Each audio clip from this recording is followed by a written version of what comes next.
Hey guys, it's Brian here. Welcome back to my channel. If you're new here, welcome to my channel. Today I have a really fun video. I actually got inspiration from somebody. I'm completely blanking on her name for some reason, but I'll put her channel down below. I love watching her videos, and I saw that she did this video and I was like, oh, that's actually kind of smart. And then she got me thinking of some books that I should be rereading, not necessarily from her video, from my own perspective of books that I would just love to reread. I occasionally reread books, but it's not very often. I'm somebody who, if I'm given the choice, I'm going to reread, or I'm going to pick up a new book versus rereading a favorite. Doesn't mean I won't reread. It just doesn't happen as often as I would like, because I like to experience new books. So it kind of gave me the idea to potentially challenge myself this year. Don't know if this will actually happen, but I would just like to put it out there to say 10 books that I would love to reread this year, whether I get to them or not. I thought that this would be really kind of fun to just show you 10 books. And I feel like this really kind of defines my taste as a reader. I'm the definition of a mood reader, 110%. A lot of these books are books that I read years ago. Some of them are like from my very beginning reading journey. It'll be very obvious. But some I want to reread because I haven't continued the series, because that's also another toxic trait of mine. I don't finish series. I'm trying to be better about it. Over the past 2 years, I've been decent at it. It could be a lot better, but I have made it my goal. As long as the series is finished, I can almost commit to binging the entire series. If they're not finished, chances are of me actually finishing the series are slim to none, because it doesn't happen very often. So maybe I can make a video talking about some of the unfinished series that I do still want to finish. Let me know if that's something you're interested in, but let's go ahead and jump into this, because I don't want you guys sitting here forever watching a video of me rambling forever.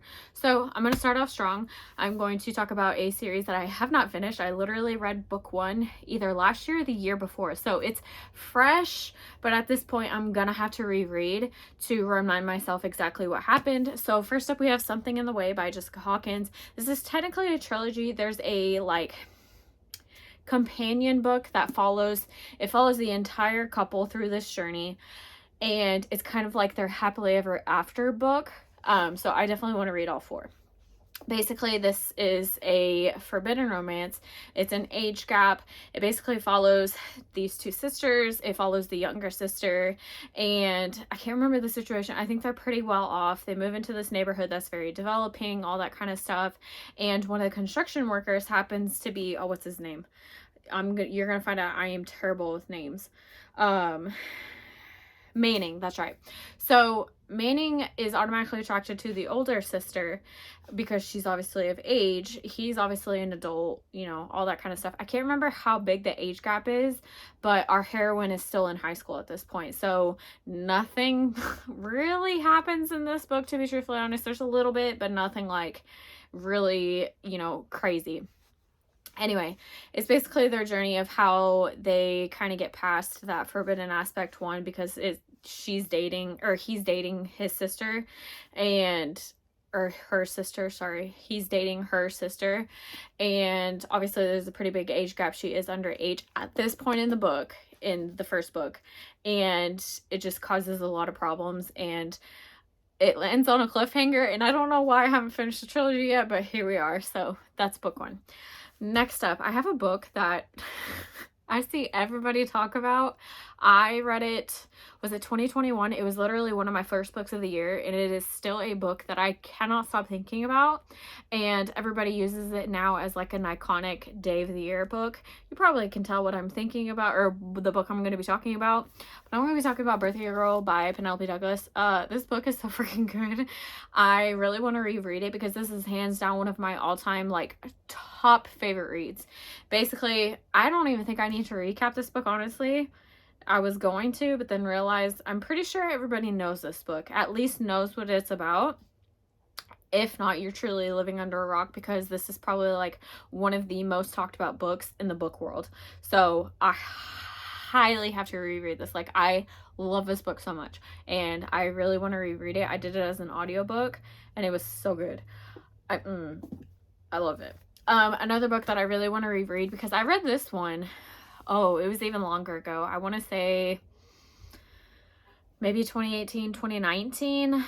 I don't think it was 2020 yet. I think I read it around that time. I'm not sure, but it's clearly been a while, but I'm talking about The Wall of Winnipeg and Me by Mariana Zapata. I'm still so far behind on her books. I'm determined to read in publication order the years that she released, not just picking up a random book. But obviously, I read this one. I loved it. Who doesn't love Mariana Zapata, to be truthfully honest? I don't know very many people that don't enjoy her books, at least to some extent. So I highly, highly, highly have this on my TBR to reread it. It is, everybody knows her books are very chunky. They're the definition of slow burn. If you are looking for a authentic, like, true slow burn, all of her books are, in my opinion, at least the ones that I've read, and I've only read maybe like 4 or 5, I'm not sure.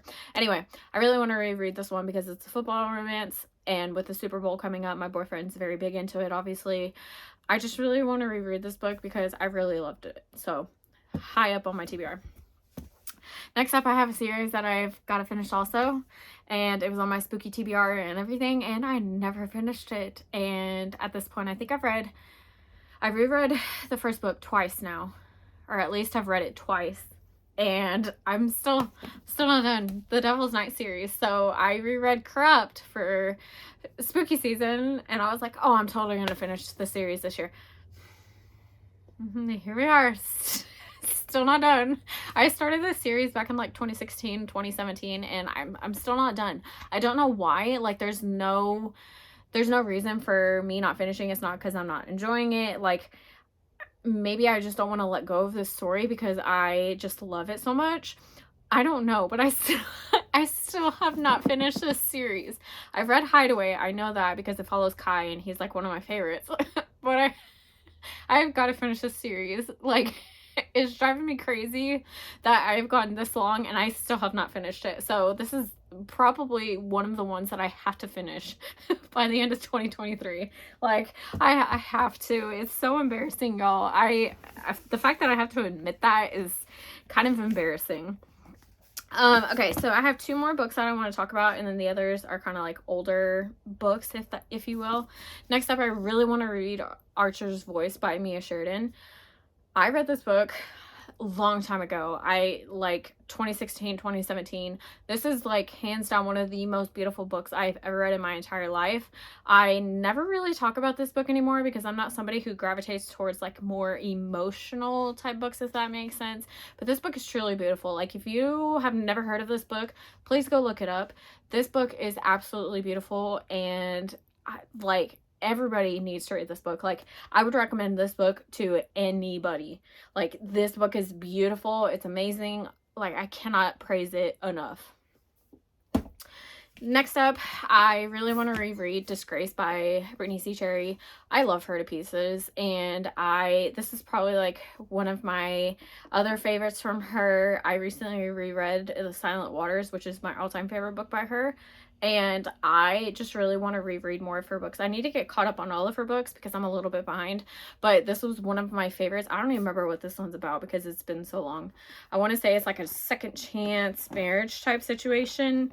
But I can't remember. See, this is what I'm saying. I read it so long ago that I really don't remember this one. But I remember absolutely loving it. So this would be one that I really want to reread very soon. Okay, so before I kind of jump into like the older books that I've read, there's one. It is an older series. Literally everybody and their mom talks about it. And I recently got into it. I started it during the pandemic and never continued because story of my life. So at this point, I'm going to have to restart and continue. And one of her other series is on my like 24 reads of the year. And I feel like this will be my year, right? Thrown a Glass by Sarah J. Maas. I got to Air of Fire. I finished Air of Fire, but never continued. There's no reason why. I am the definition of a mood reader, and I think I can't remember if I own Queen of Shadows, the audiobook, because I was doing the audiobooks because the books are huge, and I didn't want to sit there and manually read it and everything, so I can't remember if I owned Queen of Shadows, and that's why I didn't continue, or if I was just needed to move on to something else. I don't remember the reason why. I just stopped reading them. But then obviously as time went on, I kind of just moved it to the back burner. And here we are, and I'm still not done. And I have A Court of Thorns and Roses on my 24 reads of the year. So I think it was Benita from Bookbo. She told me to read the series. Or it might be, I can't remember who told me to read it, but it's on my list for the year, and now I have to read it. So why not add rereading the first 3 books and then continuing, because I feel so left out. I just want to be able to say that I've read Throne of Glass and the other series, A Court of Thorns and Roses, and see what everybody is talking about and why on a daily basis I see one of the two series. On my or my feed, whether it's on Book Talk, Bookstagram, it's everywhere. So I need to get to these very soon. Okay, so the last 3 are older series that I read that define me as a reader, to be truthfully honest. So I'm going to talk about the most obvious that I've been saying I'm going to reread for I don't even know how long. Literally the reason I'm a reader today is because of this. Twilight. I made my boyfriend watch the movies with me, and I don't feel bad, like, at all. You know, the movies, they're cheesy. I'll give them that. And especially Breaking Dawn, they could have done that book they could have done part 2 so much better. It really bothers me, the CGI baby. The amount of money that they were bringing in by that point, they could have done Renesmee better. I'm sorry. That's my only gripe about the series. My whole heart literally is Twilight. If it wasn't Disney, books, it's Twilight. Those 3 things define me as a reader, or like a person. Disney, books, Twilight. Twilight, it gets its own category, okay? But y'all, I just want to reread this as an adult, because obviously I reread them, you know, as the movies were coming out, you know, all that kind of stuff during high school. And then, you know, I obviously still loved them years down the road. I reread Vampire Academy in the pandemic, so sometime in 2020, and I was like, oh my god, this just brought back all the feelings and everything, and I was like, I definitely need to reread Twilight, and here we are 3 years later, still haven't reread them. So I definitely want to reread these, because like I said, I just want to re-experience this, but as an adult, and just kind of see how I would feel now that I've read thousands of books since. I just want to see what happens, so gotta reread it. If anything, it's gonna be nostalgia purposes and automatically get a 5-star, like, duh. Okay, next up is another series that I own, like, I hold near and dear to my heart, is the Lux series by Jennifer Armentrout. You probably know Jennifer Armentrout from her Blood and Ash series. This is her really older YA series. It's a alien YA romance, and it is so good. Oh my gosh. So our main character is Kat. Why do I remember that? I don't know, because I read this back in like 2013, 2014, so it's been a minute. Anyway, she is like a book blogger, and that's like, I guess what really drew me into the series was during that time I was book blogging and all that. I have obviously stopped since then. I just don't prefer to blog. Anyway, she is a blogger, and then I think all of a sudden Damon, who is the alien in the story, he like shows up on her doorstep or something. I don't remember, but this series literally, I was obsessed with it for a very long time. It's still one of my absolute favorites. It is one of those that kind of defined me as I was starting to, you know, distance myself from Stephenie Meyer, because I got back into reading from reading The Host back in June, July of 2013, because the movie was coming out. I can't remember if the movie's already out and I wanted to watch it, or kind of that situation, but I know it was June, July of 2013. Then that's when I discovered Christine from Pullin' Bananas Books, because I was looking for people talking about The Host, movie reviews or something like that, talking about the book versus the movie, that kind of stuff. And then that's when I started to delve into the book world. And because of The Host, Stephenie Meyer, she's the reason I am still reading today. So, you know, obviously Twilight is the reason I'm even a reader. But then, you know, obviously I read vampire books, you know, all that kind of stuff. Sookie Stackhouse, read some of those. Just a lot of like the paranormal type books. But then I kind of stopped because, you know, I was in high school, and, you know, after a while I kind of got done with it or whatever. Anyway, and then college came around, and then I read The Hunger Games, because I think that's when the movies were coming out, and I was like, oh, these actually sound really good. Let me read them. Binged them, was obsessed with like finding Wattpad, fanfic. I was obsessed. Like, obsessed. Then I found, because then 50 Shades of Grey came out, then I binged those, was obsessed with Christian Grey, went through that whole rabbit hole, but then I stopped. Like, there wasn't anything that I wanted to read. I wasn't going to Barnes & Noble, because when I was reading Twilight, I went to Barnes & Noble all the time, bought House of Night, Vampire Academy, all of those, like all of those vampire books from that time. I didn't read all of them, because like Morganville Vampires, I never read those. I just never got to them. But a lot of those like classic vampire books from that time frame, that's when I picked those up, and they're the reason I read today. But anyway, so The Host is what brought me back to reading, and I've been reading since. So this was another one of those series that I read really early on in my reading journey, and I really just want to reread it just to honestly go through all those nostalgia feelings again. So I have 2 more books to talk about. Actually, no, I lied. I have 1 more book to talk about. And I feel so very far behind in this, not just the series. I've read the series that I'm going to talk about, but I'm so far behind in the world. And I want to be part of it again, because again, it's another one of those series that I read when I got back into reading, and it's just a really fun series. I started reading the next trilogy that's after it. I read book 1, got spoiled for the ending of the 3rd book. You'll understand what I'm saying in a second. So I already know how that one ends. I obviously still want to finish them. And during the time I did want to read them, but I was really frustrated that somebody spoiled the ending for me. There was 2 major books during that time I was spoiled for. So I'll give you this little story time really quick. So during that time, that's when dystopian books were all the rage during that time. And I read Divergent, because again, that was another movie adaptation that I was really interested in. That one's okay. Like, I loved Divergent. But then I got spoiled on Allegiant and how it ended, and I was livid. I said, are you kidding me? I didn't, and there was no warning. That's the problem I had, is I was not warned about that spoiler. And I said, wait, what? That just happened? If you've read them, seen the movies, then you know exactly what I'm talking about, but I'm not going to do that to you. I'm not going to spoil it for you, because it was the worst feeling of my life, being spoiled when I wasn't warned. So that was extremely frustrating. I then felt that it ruined the rest of the trilogy for me, because when I read Insurgent, I was like, not a fan, not my favorite. I'm just gonna read Allegiant just to see exactly how it ends, because obviously I know how it ends, but I just want to see, and I hated it. I really think a majority of the reason why I hated it as much as I did is because I was spoiled, and it really ruined the reading experience for me, because I knew exactly what was coming, and I don't like those kinds of endings.